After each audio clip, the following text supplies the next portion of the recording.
co-founded New Lion, and we launched New Lion clear back in 2004. We've been in the, I guess, OTT space. We launched our first network in 2007, and I have some fantastic guests to talk about sports TV everywhere and the interactive viewer. We titled kind of this session The Interactive Viewer because I really believe over the last 3 years especially, there's been a fundamental shift from just simple streaming of video to services that engage viewers, not just with video, but multiple video sources, multiple audio sources, social media, data. Certainly sports has driven a lot of that around how fans interact with sports. I think has been a leader in how you're seeing many things change on the entertainment side in terms of creating interaction. Why is that interactive viewer so important? Well, it certainly drives a lot of engagement. We did about 40,000 live sports events last year. We have about 300 linear channels that we deliver over the top, so to speak. If you look at the NFL on an internet-connected device, the average engagement is close to 3 hours. If you look at NHL Game Center Live, average engagement well over an hour. So long-form programming, live programming, and the way you interact with programming is driving much longer engagements. When those engagements are longer, it gives you a great opportunity to monetize that, either through subscriptions, behind the paywall, kind of like a Netflix model, or transactionally, like you find with Apple TV, or as you'll see from the Big Ten network that many of you might be sitting on right now, lots of inventory, long-form video now opens up a whole cadre of mid-roll opportunities in terms of advertising. So to talk about this subject, I think we definitely have some great speakers, very busy guys that I'd like to have them describe. I'm going to introduce them. They're going to describe a little bit about their digital business and how that business is being monetized. And then we'll have some questions that we're going to ask to kind of go through this topic of the interactive viewer, TV everywhere, driving, engaging, and building audience in digital. We have time for some questions also from the audience as we go through it. So I'm going to introduce each person kind of in order, but maybe as we go through, you can kind of explain a little bit. Seated on the far side here, not in the bleachers, is Chris Schlosser. Chris runs digital media for Major League Soccer and has a product called MLS Live. But Chris, why don't you introduce MLS and some of the things you're doing with digital, and then we'll go around the group. Perfect. Thanks, Chris. Very nice to be here with all of you this afternoon. As you may know, Major League Soccer is the first division soccer league here in the United States, as well as in Canada. The league was founded in '96 and has been growing like crazy, especially over the last 5 years. Today we have 19 teams spread all over North America, and we've announced that we're adding 2 new teams in 2015, one in Orlando and a second team here in New York City. You may have seen some news this morning about a stadium site. So very exciting times for the league as a whole. We also have the youngest fans of any of the major leagues here in the U.S., very strong in the 18 to 30-year-old demographic, and very multicultural, as you might imagine. We significantly over-index with the Hispanic fan. Work very well with our friends at Univision as well. Digital is critical for us to grow our business. We've been investing very heavily. We started MLS Digital in 2010 when we brought all of our rights in-house from MLB Advanced Media, who'd been doing all of our work previously. And in the last 5 years, we have seen just remarkable growth rates across all of our platforms. As you might imagine, we have a full suite of mobile applications. We have a connected TV strategy that we work very closely with New Lion on. Each season, you can stream 230 of our games across all of these various devices. This year, we basically doubled our subscribers to that platform. It's a $60 a year subscription, gets you live access and then on demand across one price across all of the various devices. This year, we also, working with the guys at New Lion, started a free live stream of the week, very friendly to our sponsors and advertisers, and that's been a tremendous way for us to drive interest in the league and to grab subscribers for our live program. Cool, great. Franz, I'm going to come back to you in a second because I'm going to go through. even though you're the best dressed guy on the panel. Well, there's like a sock competition between us and the guys like with the that. social TV guys. Susie had to Crazy. change your camera lens. So I would like to introduce Scott Levine, who's the Senior Vice President for Digital Products at Univision. Scott, maybe follow the same theme as Chris did in terms of introducing what Univision is doing around digital. Sure, thank you. Thank you all for letting us join in here today also. As you may know, Univision is a top 5 broadcaster in comparison with the English language programming networks of CBS, Fox, ABC, and NBC.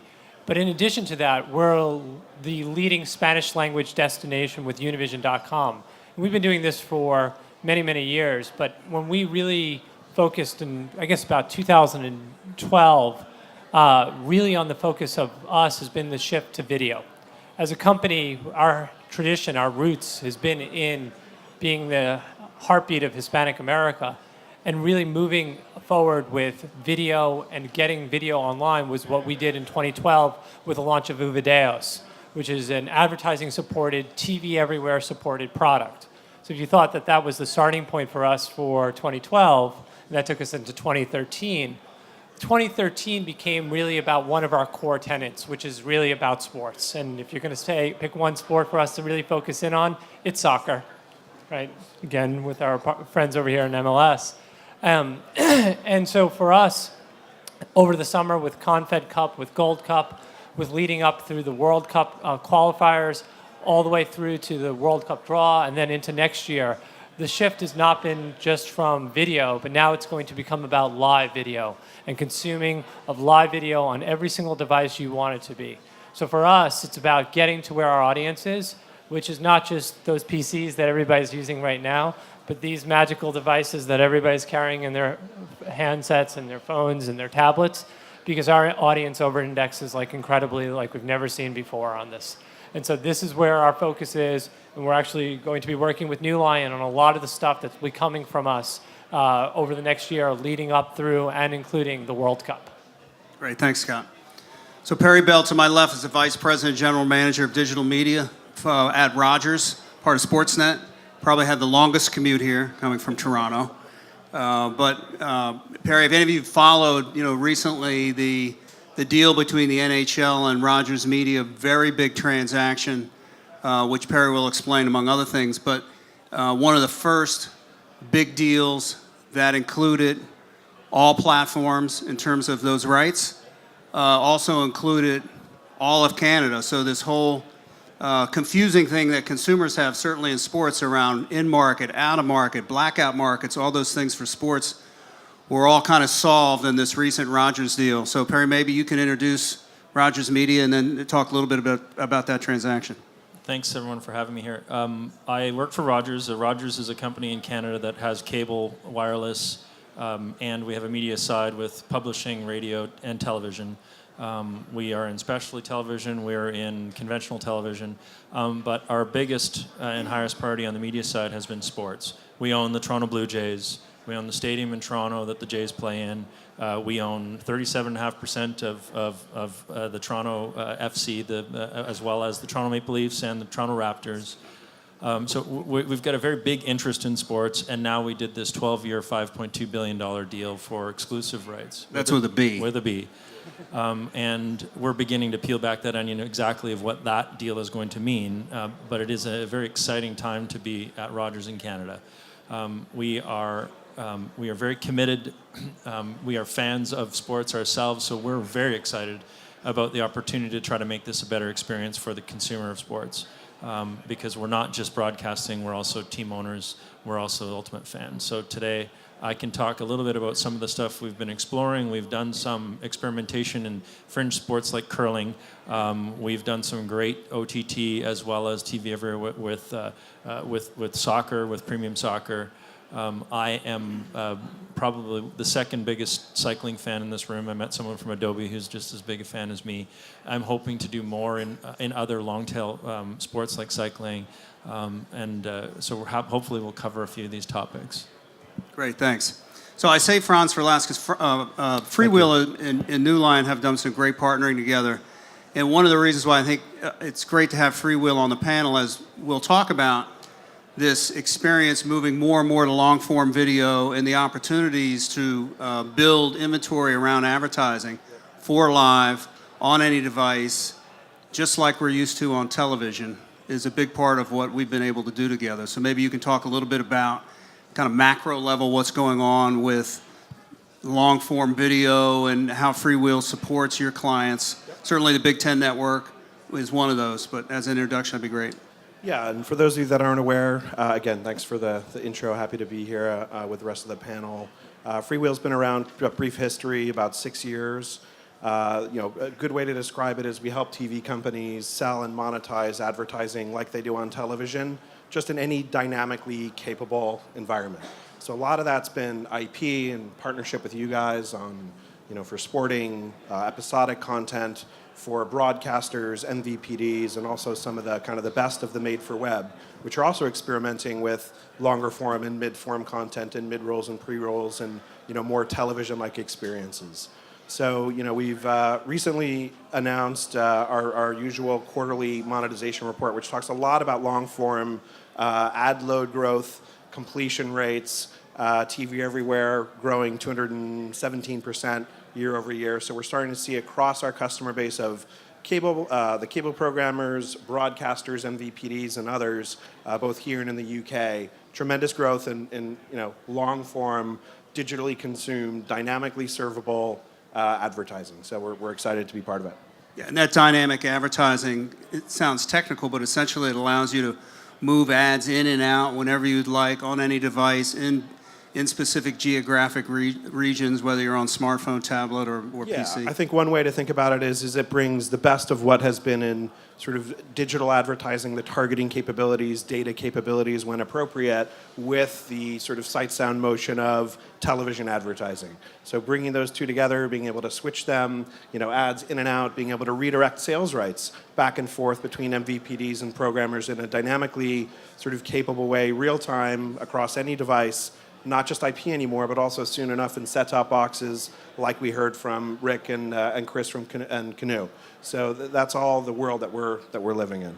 Okay, cool. So maybe I'll ask the first question to the panel is really one around, how do you guys make money, right? This notion of being able to interact with your viewer, I think is, I'm going to propose is key to how you monetize this video. Maybe starting with Chris and coming around this way. Talk a little bit from an MLS perspective about your monetization strategy, because it's a variety. You have a variety of different ways of monetizing the content that you have. Maybe talk about that, and then also, Chris, what features in the parts of that MLS service that you think are key to how you activate viewers? Sure. I think the first thing to note is for MLS is a growing league.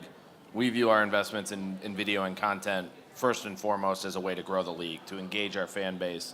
We're investing not only in live broadcasts, but also in significant premium content creation. We'll create somewhere around 1,600 hours of episodic videos in English and Spanish next year.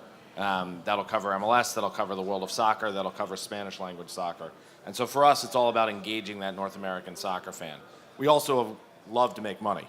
And the way we make money on our content is twofold. For live games and our really premium content, we have a subscription service. We think $60 for 230 games is a fantastic deal, and our fans have responded very favorably to that. But it doesn't stop with just subscription, and we think ads are a key part of it. We have a very big sales team that sells multi-media packages from jersey sponsorships and stadium sponsorships all the way through to 15-second pre-rolls, whether it's on your mobile phone or on the computer. So we're trying to monetize it in all the various ways that you can. And Chris, the MLS Live Premium, is anybody, any MLS Live viewers in the audience?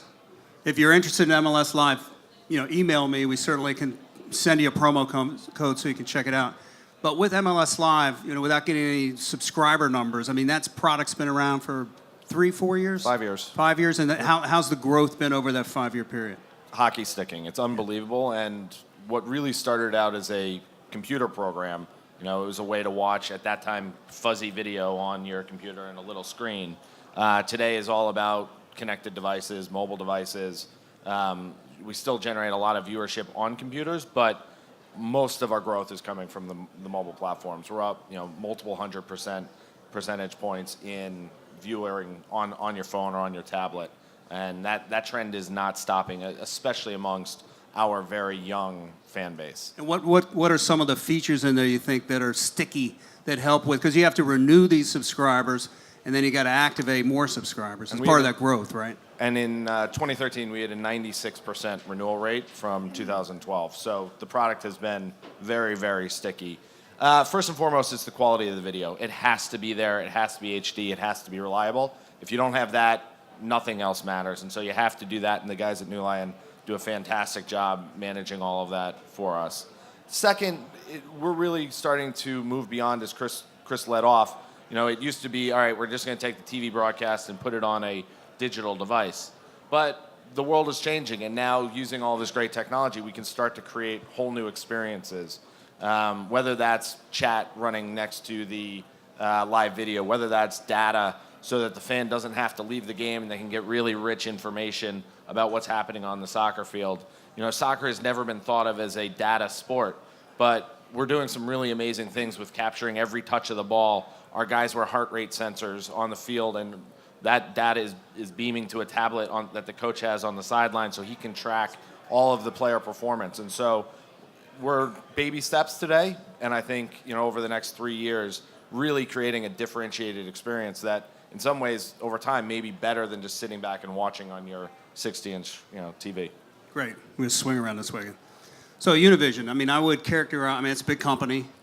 3 big areas, I would guess: news, entertainment, sports would be kind of the 3 major parts of Univision.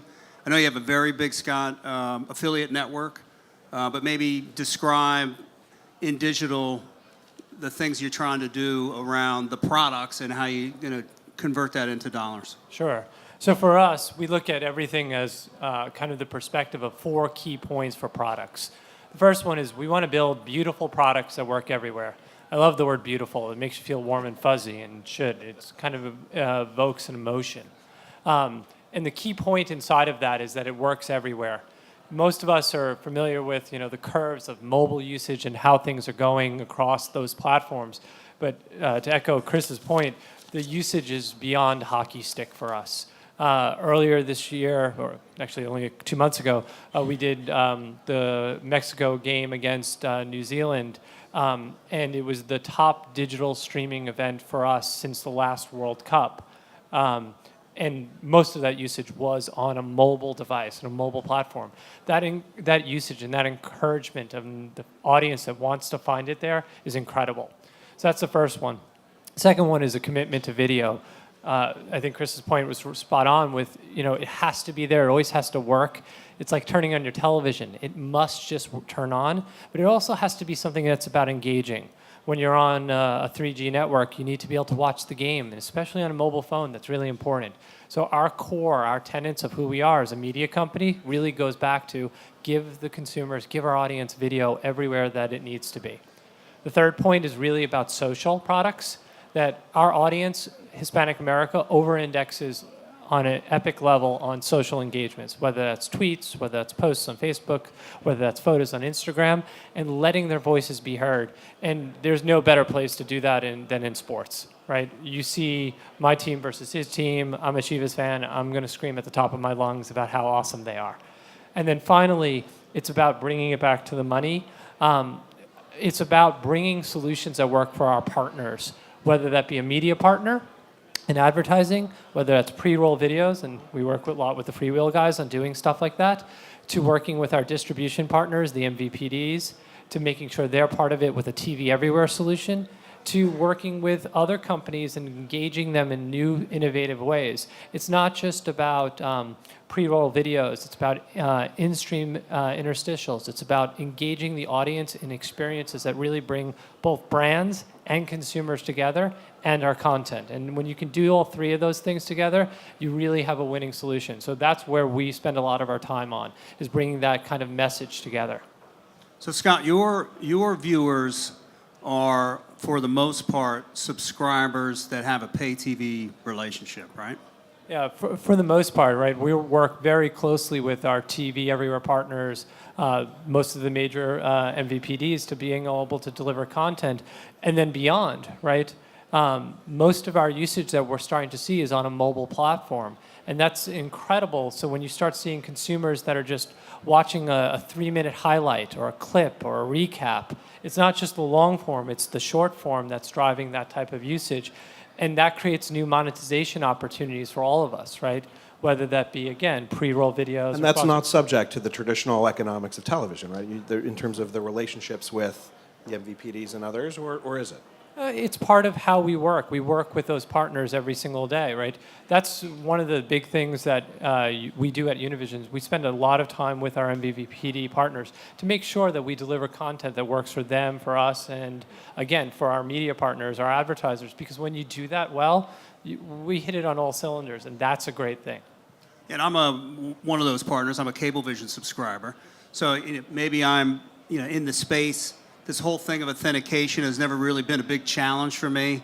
I know I have to remember my Cablevision log on and my password, and that's how I get access to all the great things at Univision. But I think you have a viewpoint on how sports, I think, is really helping with the average fan, really come to grasp more easier with this whole authentication, right, and how they get access. You got it. I think live sports are the biggest single thing that can help us to drive TV Everywhere adoption. I mean, we saw it in the past with the Olympics. We're going to see it again probably with the Olympics in a few months. And then we're going to see it in a great level with the World Cup next summer. And it's such a great way for us to work with those partners and to deliver a great experience.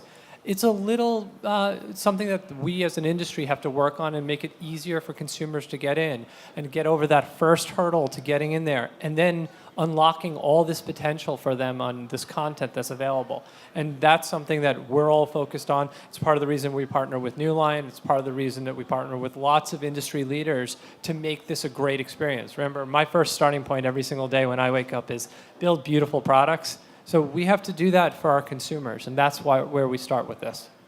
I'll come back to Perry in a second. So Franz, so Univision rolls out, this great usage is going up, engagement is going up. What are some of the things that Freewheel does? Because you guys are partners already, but how do you engage to kind of start to monetize all that inventory? I think it depends a lot on sort of keeping it beautiful, right? Because you need to keep it beautiful for the consumers, which is a lot of what you're working on, but the ad experience needs to be beautiful for consumers, especially in live sporting events, where in TV, you've kind of had these fixed ad placements over time where it's, every ad is cut exactly to the hundredth of a second, to a 30 or 15 second spot, and you get a seamless, perfect experience, especially in live sports. And those ads have been, baked in and been ready to go for days in many cases. In a dynamic environment, you need to apply that same sort of level of rigor around forecasting and operations and QA of creatives, so you please not just the consumer so they get a TV-like experience which they might be used to on TV,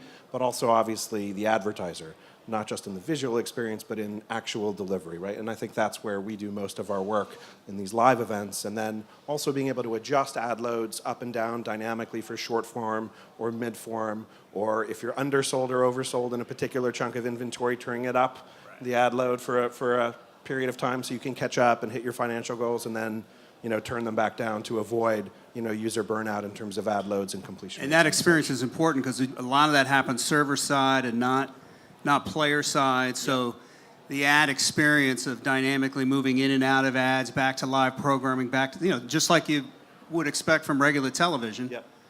Also is very important to how those ads get experienced by the consumer, right? Yeah, and I think another big factor is how you operate it, right? We've had traditional television sort of organizations very separate from the digital side of the house, and applying, again, that same level of rigor to, especially now that it's TV everywhere, it's the same content, it's long form, it's a hugely important tentpole live event, tons of concurrent users, lots of exposures across multiple devices, making sure that your ad operation is in sync with the way that it's supposed to be in television, is what we're starting to see evolve amongst our broadcasters and programmers. So I'll jump in as the Canadian who's supposed to be polite, and I'll actually call bullshit on all of us in terms of we are saying mobile is very important, yet how many people have a responsive built website that's actually putting mobile design first regardless of your screen? Yeah, you do, and some people do and some don't.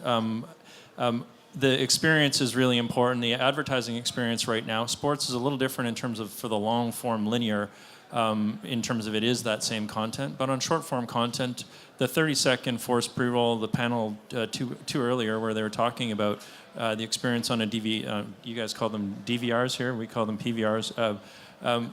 Being able to skip content on your television or change the channel, we're creating an experience digitally that's actually worse than what it is on traditional platforms. It's mind-boggling, but we're doing that. We continue to do it. It's not good for the end client, for the agency, or and we continue to go down that path. So I think we're on the dawn of a new time where I do believe that we are going to need to change because the market is going to force us to change. But we will change only when we have to. I agree with you there. I think we are delivering content in all new ways, which is fantastic.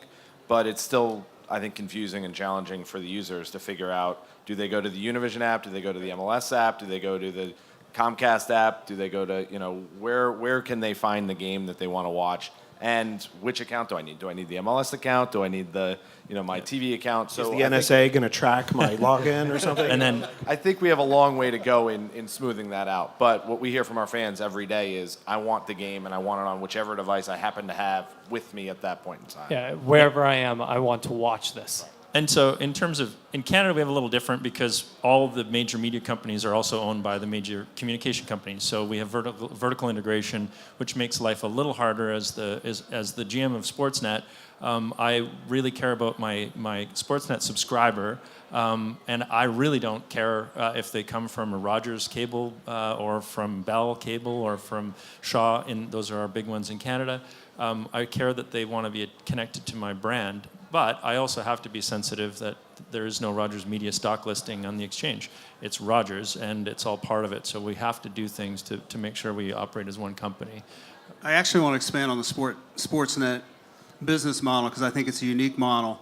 And you have the flexibility at sports. So Sportsnet being a sports, seven linear channels? We've got eight linear channels, a magazine, and radio stations in various places in the country. So 5 platforms.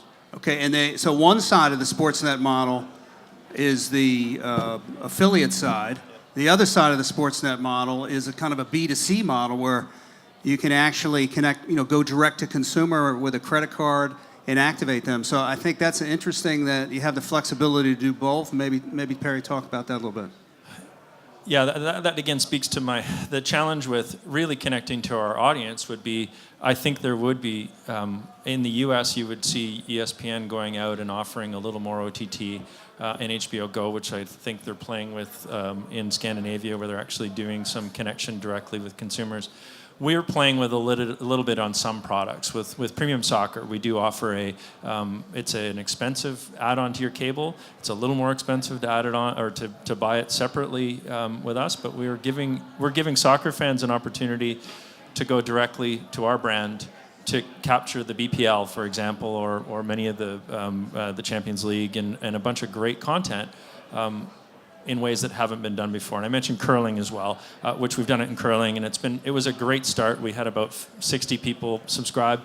But it speaks to one of the points that Franz brought up. It's really important that we're shifting, and we used to be really focused on a TV company and a digital company over there, and we're having to come together. We're being forced to come together out of necessity.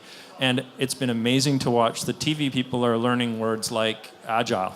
And they're learning, we're saying things that we actually do need to do minimum viable products and put them out there for them to fail fast so we can pivot. That's never been understood. So I sit on the senior leadership team for our broadcast group, and they're actually needing to change the way they do things based from a startup mentality, which is, I think it's really exciting. And I think it bodes well for us to actually be able to react to the changes that are coming. But it's a huge cultural shift, right? I mean, what we've seen working across all the broadcasters, basically, and many of the cable programmers and their MVPD partners is, you've got someone who's in charge of television, either ad sales or content, and then the related sort of technology and support functions. And now those executives are at home, right? They're watching the sporting event live on their traditional sort of cable delivery system. They've got their iPad up. They're watching the same experience, the same game at the same time, and they're comparing the two. And if I'm head of television, I want to make sure that I'm getting the best experience again for consumers and advertisers in experience on both ends.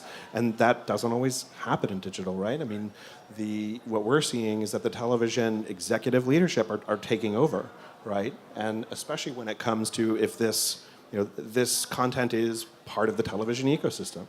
So that's a big shift. You see in the but it's world- happening, much more aggressively across all of our programmer and Franz, TV you say the partners. television, so you're talking about the broadcast folks getting more involved with the digital folks, those teams coming together. Is that Yeah, what you mean? operationally from sales especially, beginning to sell the campaigns together, a linear campaign that can run obviously linearly on Nielsen rated and Nielsen currency, but then digitally and dynamically delivered in set-top boxes and iPads and browsers and everything And that then- we're doing. It's the same thing we're doing with you guys and Fox, right? But that might be a linearly sold campaign, but digitally operated. But all of those are coming together. And there's a lot of growth there. I don't know if any people here are from the agency side, but if you are, the people outside of Canada, when you guys make a 30-second commercial, and if you haven't cleared the music for digital outside of the U.S., then we've got big problems. And so that's also a workflow issue where we're trying to actually, we are trying to be the same on all platforms and give an experience, but it's not being thought of holistically. So TV buyers in the agency world are now being asked, you have to also buy digital, and they don't know what the hell to do. It's different metrics. They're trying to find out what the KPIs are that they should be following. I mean, the engagement metrics that you've mentioned there, we hit. The shift to mobile is happening. ESPN had it last month. We had it in Canada now at Sportsnet, where we've now hit more unique visitors on mobile than we do online through the mobile web, and that's not even combining apps and whatnot. So that shift is happening, but we're not clearing the rights for all those platforms to be able to do the creative things that we'd like to do as well. So please help. Without a doubt, the most successful sports sponsors today are fully integrating their campaigns. We have a campaign with AT&T called the AT&T Goal of the Week, where fans can vote on which goal they think is the best. That runs on ESPN, it runs on Univision. We run it on our apps, we run it on our mobile sites, we activate it in stadiums, we activate it on the LED field boards. Every week in, week out, that's one of the most popular things we have, and AT&T just comes right along for the ride in everything that they do. And so that, to me, is a great example of a very forward-thinking sponsor saying, we have this great platform, and we're going to activate it on absolutely everything. But it was a challenge, because there's a digital agency, there's a sponsorship agency, there's a broadcast agency. We have a digital sales team and a sponsorship sales team, and so we had to work through a lot of different pieces to get that one campaign together. Think about some questions you want to ask, because I have time to take a couple of questions. Chris, I'm going to come back to you in a second to talk about devices. I'm going to talk a little bit about the experiences. What devices do you see your fans kind of connecting to? I know we said a lot about mobile, but there's more than just mobile devices that are out there.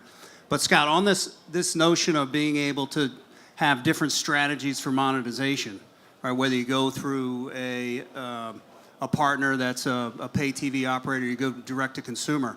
There's a pretty big demographic of people out there that don't have a pay TV relationship. That it could be a great audience for you guys to connect to. Yeah, and today, when we look at the Univision audience, we look at both how many people have cable subscriptions and satellite subscriptions and how many don't. And when you start looking at how you deliver the content to them, it's really important to find that balance between, TV everywhere, making sure the consumers understand how they get in there, finding alternative methods for short form, to your point earlier, Ron's, about finding short form content that we can deliver to the audience, to other tiers that are in the future. And I think, the point that we're all kind of coming back to here is that the market itself is very, very early on how we're going to grow this type of engagement. And I think a lot of these new monetization opportunities are going to be there, whether that's subscription tiers in the future, whether that's advertising tiers in the future, whether that's simple ones of dynamic overlays on videos or interstitials in chats or interstitials with social. This is where all the fun starts to happen, really. And this is where we're going to see huge leaps in innovation in the next couple of years. So, part of the reason I keep stressing this of like we're trying to work with industry-leading partners like New Line, like Freewheel, is because when you start trying to do these things, you got to do them at scale. And that's where we're going to start leveraging each other to help kind of build this audience, whether that be TV everywhere, whether that be pre-roll, mid-roll, interstitial videos with ad pods and everything dynamically ad served there, whether that be subscription tiers, whether that be TV everywhere tiers. It's all that together to be able to make that easy. And it's complicated, right? It's complicated right now, and I think everything is complicated. When we were 5 years ago, 10 years ago, if you had asked me, hey, would we be able to push mobile video like seamlessly like that? No, right? But now we're at the point where that's actually becoming the reality. So let's start working together to figure out the new and exciting things that we can do together. It's, like I said, it's going to be a very fun time for this stuff. So, Chris, what are fans watching your stuff on, device-wise? I mean, I know the ranking, but just to talk a little bit about it. And then I have a point I want to make about the game consoles. Sure. Every new device that comes out, within hours of it being announced, I get an email from a fan saying, hey, when are you going to be available on whatever the platform is? For us, mobile is the key kind of extended device today, as we've talked about. It's the one that's driving the most usage, but we also have tablet apps. We have an Apple TV app. We have a Panasonic app. We have a Roku app. You'll see us add additional platforms in 2014. And we're always evaluating. If something starts to scale with the public, we want to be there. We want to be able to engage our fans on that platform. But quite frankly, it's a challenge for a growing league. Maintaining custom-built apps on all of these various platforms is a challenge. And at some point in the time in the future, there's going to have to be some other method of than just building constantly new custom apps. Because the minute you finish the app, by the way, there's a software update or a next version or whatever, and you're back in there, redoing it. So you're constantly investing in it. And we love to do that because, we feel like we are creating best-in-class experiences. But at some point in time, I think the content owners are going to say, we have to be able to standardize this stuff. There have to be frameworks that work across multiple of these platforms. You saw Netflix recently do a lot to standardize their look and feel across all of the various platforms, and I think that's something that's really interesting. And you can only do it so much. I mean, Roku has their standard, Apple TV has their standard, and you have to play within their rules. So I think this is an evolving area for us. Or you say, I'm not going to build an app until it reaches X usage threshold, and then I'm not going to even... Which we do. I mean, you have to. Right.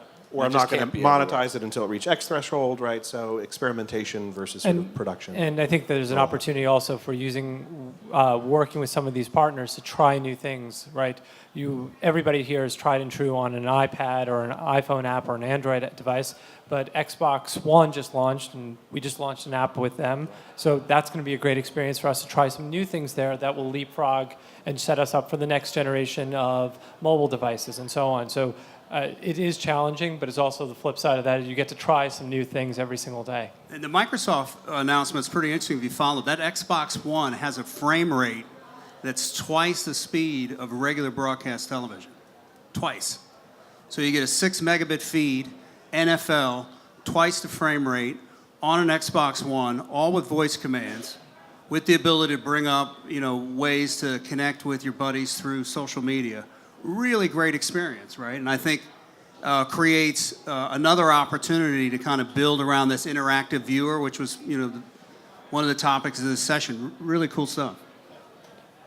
I think what we are looking at when we're starting to play with the Xbox One, and one of the reasons we got very excited about this was this notion of bringing the audience, the viewers, the statistics, the video streams, all the experiences together into one immersive environment. And whether you want to watch the game on your Xbox One or watching it on Univision or doing it in another experience and playing with your mobile phone, that's where you start seeing these great new user behaviors. Right, and just to put some statistics on it from our end, right? So we're tracking the number of video ads that are happening in tablets and mobile phones and browsers and OTT. And in our latest report, I think it was 53% of all video ads against long-form content was happening in OTT environments, where OTT is, a Roku and Xbox and internet-connected television, right? So basically a big screen. So that's a big change, and it was a big increase, from the year prior, and a lot of that data is available free on our site, so you can see that for yourself. Cool. I'm going to ask the panel in a second, just giving you a heads up. a little bit about kind of some forward-looking things that you see coming up over the next year. I don't like to go out any further than that because It's a time for predictions. it is prediction time. It's always time for predictions, but no more than 12 months out. Any questions at all from the audience? Yes. The microphone is on its way over. State your neighbor's name. This is Lucas. I'm Dan Akins. No, I have a question for the sports type apps. How many of your users either want to use those apps in stadiums watching the current game that they're doing or watching other content, and what are the challenges there, and how important is that? So for us, we do see fans using our apps in stadium. Soccer, it's not necessarily to watch the game on your app in stadium because it's such a fluid game, but it is near real-time highlights. That's critical. Hey, I missed that call. I want to go back and see what that looks like. The other thing that we're seeing a lot of, the great thing about having a wireless network in the stadium is you can track what's going on that network. And what really is happening is fans are sharing their experience. They're posting Instagram pictures, they're posting Facebook, they're posting Twitter. That's what they're doing. They're bragging about the fact that they're there in the stadium, and that is something we absolutely want to enable, because what better marketing than your fans saying, hey, check out this amazing MLS crowd in one of our cities. I'm glad you said that, because I was about to use bullshit again, interacting with your apps. It's all about the selfie. People are using their phones to take selfies and posting it. I mean, it is an open question too, in terms of, I don't know about in the States, but we do have challenges with the connectivity at stadiums where they're not actually able to handle.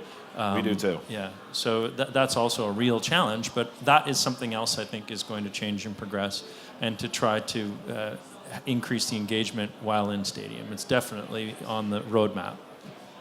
I'll be at the Knicks game tonight, and it's rare I can even get a text message out, right? I mean, that infrastructure is still kind of an issue there. We're actually very worried about that. We think, especially for that young millennial fan, that may eventually be a deterrent to coming to the game if they can't share that experience. So much of their life is about sharing where they are and what they're doing. And you've all been to a concert recently, and everybody has the phone up. That if for some reason that doesn't work, we wonder if the kids will say, you know what, I'm either going to watch at a bar or I'm going to go do something else. And so something we're focused very heavily on.